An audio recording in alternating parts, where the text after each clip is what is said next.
ला संपवण्याचा प्रयत्न केला तरी शिवसेना ही उभी राहील आणि आम्ही फिरत राहू। जो यांचा खरा चेहरा आहे तो जनतेसमोर आणत राहू, गद्दारीचा मुखवटा फाडत राहू, हे त्यांनी लक्षात घ्यावं।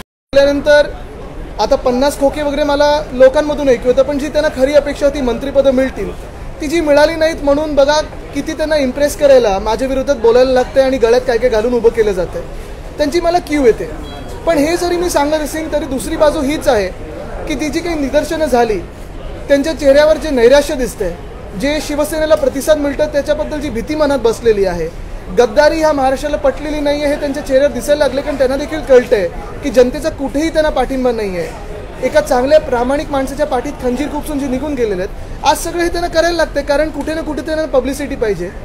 माझी अपेक्षा हीच होती की मंत्रिपदासाठी असेल किंवा निदर्शनासाठी असेल, जे काही त्यांच्या मनात असेल, आज जर ते ह्याच पायऱ्यांवर आम्ही जसं रोज उभे आहोत, शेतकऱ्यांचे प्रश्न घेऊन उभे असते, ओला दुष्काळ जाहीर करा हे घेऊन उभे असते, महिलांवर जे अत्याचार आहेत चालू आहेत ते घेऊन उभे असते, किंबहुना ह्या महाराष्ट्रातले अनेक जे विषय तरुणांचे असतील, आता परवाकडे जसं मी सांगितलं आणि परत बोलतोय कारण शेतकऱ्यांना काही आश्वासनं दिली गेली ती पूर्ण झालेली नाही आहेत। दहीहंडी मंडळांसाठी त्यांनी सांगितलेलं आम्ही GR कडू साहसी खेळ म्हणून जाहीर करू, 5% नोकऱ्या देऊ, कुठेही त्याचं काही कुठच्याही कागदावर आलेलं नाही आहे। अनेक मंडळ आम्हाला येऊन भेटतात। हे जे काही प्रश्न आहेत ते जर घेऊन उभे असते तर मला त्यांचं कौतुक वाटलं असतं की चला कधी ना कधीतरी जी शिवसेनेची शिकवण आहे ते घेऊन उभे। पण घरात जे संस्कार झालेले, जी काही चित्र मी बघितली रेखाटलेली होती ते समोर आता दिसायला लागलेलं आहे की हेच त्यांच्या घरात जे संस्कार झालेत ते आज दाखवत आहेत। अनेक लोकांना मी विचारत आलेलो आहे आणि आज पण विचारतो, ठीक आहे माझ्यावर तुम्ही टीका करत आहात, उद्धव साहेबांना करत आहात, आमच्यासोबत जे शिवसैनिक उभे आहेत त्यांच्यावर करत आहात, पण आम्ही तुमच्यासाठी काय कमी केलं आणि काय कमी दिलं तुम्हाला, हा माझा प्रश्न आहे। म्हणजे जी खाती कधी कुठच्या मुख्यमंत्र्यांनी सोडली नव्हती अशी खाती काही ह्या लोकांना दिलेली, तरी यांनी गद्दारी केली। आज त्यांचं खरं रूप ते दाखवत आहेत आणि मंत्रिपदासाठी बिचाऱ्यानं उभं केलं। मला तरी त्यांच्याबद्दल दुःख वाटतं आणि त्यांच्याबद्दल सहानुभूती वाटते। हिंदी में जानना चाहेंगे कि त्यांचा गैरसमज असा आहे की पर्यटन खातं बोलल्यानंतर आपण पर्यटक नाही होत, पर्यटनासाठी आपण काहीतरी करायचं असतं, आम्ही फिरायचं नसतं। त्यांच्या मनात असं असेल की पर्यटन खातं घेऊन जगभराची वारी करायची, असं नाही आहे। तो गैरसमज त्यांनी दूर करावा।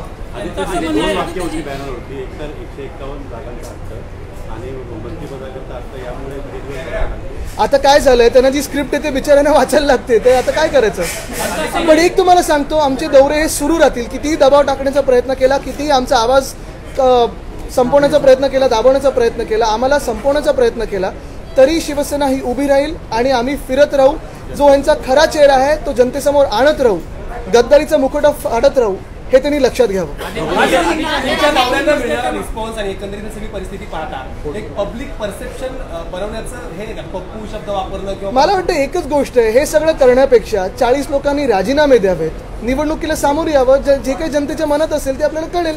आदित्यजी, या आमदारांचं म्हणणं आहे की आम्ही 3 माळ्याच्या मातोश्रीचा आदर करतो, 8 मजलीची नवीन मातोश्री आहे, इथे चढायला आमचे पाय दुखतात। पहिली गोष्ट ही आहे की आम्ही त्यांच्या सोबत फिरायचो, सगळीकडे जायचो, मातोश्री असेल कुठेही असेल, आता ते इथून दिल्लीपर्यंत चालत जायला लागतं त्यांना। हिंदी में जानना चाहेंगे कि इस तरह से बाकायदा आपको टारगेट किया गया है आंदोलन के दौरान, क्या कहना होगा आपका? नहीं, मेरी सहानुभूति उनके साथ है, क्योंकि अगर आप देखें जो भी कार्टून्स उन्होंने करने की कोशिश की, सबसे पहले तो ये है कि उन पर जो संस्कार हुए हैं वो सामने आते हैं।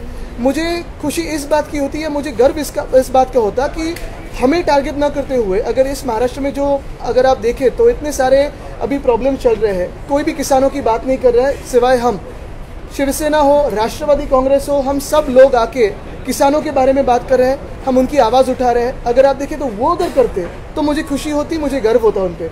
लेकिन आज अगर देखें तो दुख इसी बात का है कि उनको जो मंत्री पद चाहिए उसके लिए अगर आप देखें तो हमें टारगेट किया जा रहा है। उनके दुख में मेरी सहानुभूति है और मैं यही कहूँगा, उनको शुभकामनाएं दूंगा, क्योंकि उन्होंने जो की है वो गद्दारी की है और उनका असली चेहरा आज लोगों के सामने है। उनका वेट कर रहे थे कि आज बार फिर हमको क्या रोका जाएगा, आपका इंतजार किया जाएगा। पण त्यांचं काय देणं घेणं आहे, आम्ही 40 लोकांवर बोलतोय, ह्यांना काय प्रॉब्लेम आहे, ह्यांच्या पक्षाने ह्या 40 लोकांना फोडले का, असं त्यांचं म्हणणं असेल तर त्यांनी जगजाहीरपणे सांगावं।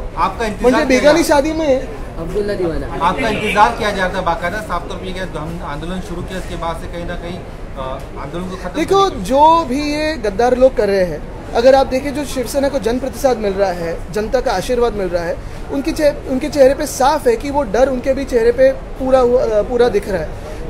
एक बात जाहिर सी है कि किसी को भी ये महाराष्ट्र में जो हरकतें हुई है पसंद आई नहीं है, और ये नैराश्य उनके चेहरे पे दिख रहा है। वहाँ जाने के बावजूद उनको कुछ मंत्री पद ना मिला है, 50 खोके, ये तो अभी जनता बोल रही है, हम तो नहीं बोल रहे हैं। लेकिन कहीं ना कहीं जो सच है वो बाहर आ रहा है और डर उनके चेहरे पे दिख रहा है। हिंदुत्व के मुद्दे पर टारगेट करने की कोशिश की गई है, आपको हिंदुत्व भूल गए, लेकिन किसी की पीठ में खंजीर खोपसना ये हमारा हिंदुत्व नहीं है। हमारा हिंदुत्व है कि लोगों को साथ में लेके चलना, हमारा हिंदुत्व है किसानों की बात करना, हमारा हिंदुत्व है बेरोजगार जो भी उसको रोजगार देना, ये हमारा हिंदुत्व है।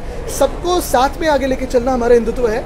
जिस आदमी ने सब कुछ दिया हमें, वो हमारा हिंदुत्व नहीं। ये उनका जो चल रहा है वो रावण राज है, राम राज्य नहीं है। महापालिकेची चौकशी लावलेली आहे, मुंबई महापालिकेची चौकशी लावलेली आहे, तुमची मागणी राहील का? सत्ताधारी हे घोषणा देत आहेत, कुठेही शेतकरी, शिक्षण किंवा इतर मुद्द्यांवरती घोषणा दिल्या जात नाही। आता आपण आम्हाला गेले पूर्ण आठवडा कव्हर करत आहात। खोक्यांबद्दल आम्ही नक्कीच बोलत आहोत, कारण जे सरकार शेतकऱ्यांचं सरकार होतं, तरुणांचं सरकार होतं, महिलांचं सरकार होतं, मुंबई महाराष्ट्र सर्व जिल्ह्यांचं सरकार होतं, प्रत्येक आवाज ऐकला जायचा, ते सरकार निर्लज्जपणे गद्दारी करून पाडल्यानंतर अर्थात ते का पाडलं हे आम्हाला जग जाहीर करावं लागतं, आणि आम्ही नाही बोलत आहे। प्रत्येक गल्लीत लहान मुलाला देखील माहिती आहे 50 खोकेचा अर्थ काय आहे।